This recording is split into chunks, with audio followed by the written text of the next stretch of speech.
नमस्कार, मैं हूं मीनाक्षी नागर और आप देख रहे हैं डीएनजी न्यूज। चलिए नजर डालते हैं आज की बड़ी खबरों पर। वृंदावन सिविल सोसाइटी के आह्वान पर रविवार को धर्म नगरी वृंदावन में जाम मुक्ति की मांग को लेकर विशाल जन परिक्रमा निकाली गई। एक परिक्रमा प्रशासन के नाम मुहिम के अंतर्गत आयोजित इस जन आंदोलन में स्थानीय बच्चे, वृद्ध, महिलाएं, पुरुष सहित समाज के विभिन्न वर्गों के लोगों ने उत्साहपूर्वक सहभागिता की।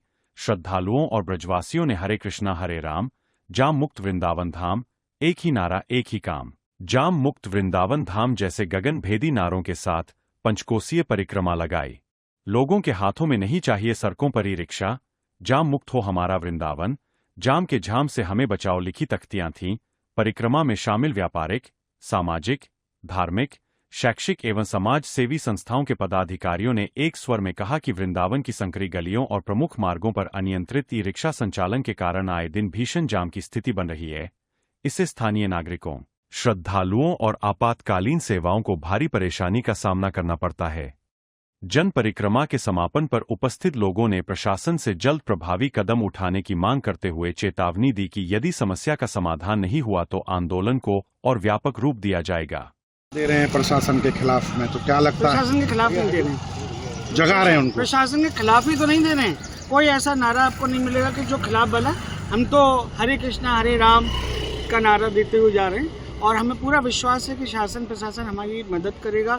हमारी नहीं, प्रशासन को जगा रहे हैं। हाँ, जगाने, बिल्कुल जगाने का काम कर रहे हैं, क्योंकि उनमें ना आपस में कोऑर्डिनेशन की कमी है। अभी हम डीएम साहब के पास गए, एसएसपी साहब के पास गए, एसपी ट्रैफिक के पास गए, मजिस्ट्रेट जो है उनके पास गए, सभी एक दूसरे पर बात कहते और निगम में भी हमने बात की। तो मुझे ये फाइनली लगा कि आपस में कोऑर्डिनेशन की कमी है। अगर ये कोऑर्डिनेशन करे और इच्छा शक्ति अगर हो तो काम आसान से हो सकता है। और आप देखिए कितने बड़े बड़े टैंकर चल रहे हैं, गाड़ियां चल रही हैं और अधिक मास है, तो मेरे अंदाज से इन सब चीज़ों पर लगाम लगनी चाहिए। और आज आप लोगों ने परिक्रमा दिया तो रोड परिक्रमा में रेती भी बिछाई हुई है, क्या वो सही थी? सच बात तो ये कि जो रेती बिछाई थी वो उड़ गई, ठीक है। अब पानी डाला जा रहा है, अब कितना ही पानी डालो उसका कोई फ़ायदा नहीं है। जब पहले आपने फुटपाथ बनाया था, मिट्टी का है, अगर उसमें बालू डाल देते तो शायद बहुत अच्छा होता। मुझे लगता है प्लानिंग की भी कुछ कमी है। ये निर्णय लिया कि हम शांतिपूर्ण तरीके से परिक्रमा के देते हुए एक अभियान चलाएंगे और ये शासन को, प्रशासन को ये संदेश देने की कोशिश करेंगे कि उनको समझ में आए कि भाई वृंदावन वासी किस कदर त्रस्त हैं और परेशान हैं। जी, पंडा महासभा के अध्यक्ष जी, मान जाएगा प्रशासन? देखिए, प्रशासन, हमारी कोशिशें जारी रहनी चाहिए और प्रशासन के संज्ञान में हम बराबर लाते रहेंगे और प्रशासन को एक न एक दिन मानना पड़ेगा। हो सकता है संघर्ष थोड़ा लंबा हो। आज हमने परिक्रमा दी है, कल वो कोई दूसरा उपाय करेंगे शांति ढंग से ही। जब तक शासन प्रशासन नींद से नहीं जागता है, जब तक हम लगातार ऐसी मुहिम चलाते रहेंगे। सबसे बड़ी बात है कि आज वृंदावन शहर का कोई व्यक्ति बाहर यदि अपना इलाज कराने जाए वो नहीं जा सकता इस जाम की वजह से। बाहर से आने वाला तीर्थयात्री, आज वृंदावन में अधिक मास चल रहा है, परिक्रमा दे सकता है। आप यहाँ देख सकते हैं कितने वाहन इस रोड पे अभी भी चल रहे हैं। सुबह के 9 साढ़े 9 बजने वाले हैं। पूरी परिक्रमा में वाहनों का अपार भीड़ लगी हुई है। आप ये समझ सकते हैं कि एक महीने के अधिक मास में भी यदि हम सुरक्षा उनको न दे सकें, यदि कल को कोई दुर्घटना हो जाएगी, यही शासन प्रशासन और वृंदावन के लोग क्या कहेंगे, अरे ये बड़ा गलत हो गया। बड़ा गलत होने से पहले, कोई कार्य गलत होने से पहले यदि हम सचेत हो जाएं तो उससे अच्छी बात क्या हो सकती है।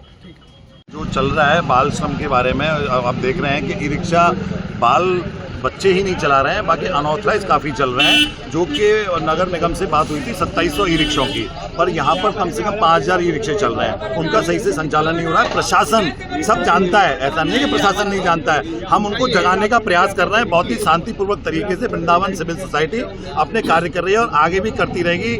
हम उनसे निवेदन के माध्यम से हम उनको बिल्कुल एकदम हाथ जोड़कर भी बोल रहे हैं कि किसी भी तरीके से इसको करिए, नहीं तो आगे हम लोग अभी प्रयास करते रहेंगे। वृंदावन सिविल सोसाइटी यहाँ रुकेगी नहीं। जी, श्रीधाम वृंदावन सिविल सोसाइटी के द्वारा आज अधिक मास में एक परिक्रमा जिला प्रशासन के नाम जाम की समस्या को लेके, आज जाम की वजह से पूरे वृंदावन के ब्रजवासी त्राहिमाम कर रहे हैं। इसको लेकर के सिविल सोसाइटी में, जैसा कि हमारे सिविल सोसाइटी में डॉक्टर्स, वकील, व्यापारी, पुरोहित महासभा, ब्राह्मण महासभा, भागवत प्रवक्ता और सभी प्रबुद्ध लोग जो है हमारी सिविल सोसाइटी के सदस्य हैं, उन्होंने ये सिविल सोसाइटी जो विकराल रूपी जाम की स्थिति जो वृंदावन में पड़ गई है, उसके लिए गांधीवादी तरीके से हम जिला प्रशासन शासन को से निवेदन कर रहे हैं कि हम आपका किसी भी प्रकार के सहयोग के लिए हम हमेशा तैयार हैं। सिविल सोसाइटी आप जिला प्रशासन और शासन के सहयोग करने के लिए कार्य कर रही है कि ताकि लोगों को ये निजात दिला सकें। आज वृंदावन की कुंज गलियों में इतना ई रिक्शाओं का आतंक है कि लोग, स्थानीय नागरिक और तीर्थ यात्री पैदल भी नहीं चल पाती। बीमारी की वजह से एम्बुलेंस आने में दिक्कत हो रही है। तमाम लोग एम्बुलेंस के अभाव में अपना जीवन दे चुके हैं। हम शासन प्रशासन से मांग करते हैं कि वो अविलंब इस पर ध्यान दे और वृंदावन की जनता को ये जाम से छुटकारा दिलाए। क्या सिविल सोसाइटी के द्वारा 1 महीना से ये मुहिम चलाई जा रही है कि वृंदावन जाम मुक्त हो। डीएम साहब को, आरटीओ साहब को, एसपी ट्रैफिक साहब को और नगर निगम प्रशासन को हम लोगों के द्वारा ज्ञापन भी दिया जा चुका है। तो हम लोगों की यही मांग है कि वृंदावन में जो रजिस्ट्रेशन ई रिक्शाओं के किए गए थे, 2700 ई रिक्शाओं के किए गए थे, लेकिन धरातल पर 10,000 से ज्यादा ई रिक्शा चल रहे हैं। तो हम लोग प्रशासन से यही मांग करते हैं कि वृंदावन को जाम मुक्त कराया जाए और जो ये अवैध रिक्शा चल रहे हैं इनको बंद कराया जाए। जो लोकल हमारे रिक्शा चलाने वाले भाई हैं उनको रोजगार मिला, जो बाहर के रिक्शे चल रहे हैं इनको बंद कराया जाए। आज एम्बुलेंस फंस जाती है, लोकल आदमी बाजार में निकल नहीं पाता है। व्यापारी समाज हमारा दुखी है इस जाम की वजह से। दुकानों आगे बीच बाजार में रिक्शा खड़े हो जाते हैं। तो प्रशासन से हम यही मांग करते हैं कि इस पर लगाम लगाई जाए। और आज जो हमारा ये मुहिम चल रही है, उसी मुहिम के तहत एक परिक्रमा प्रशासन के नाम पर लगाई जा रही है।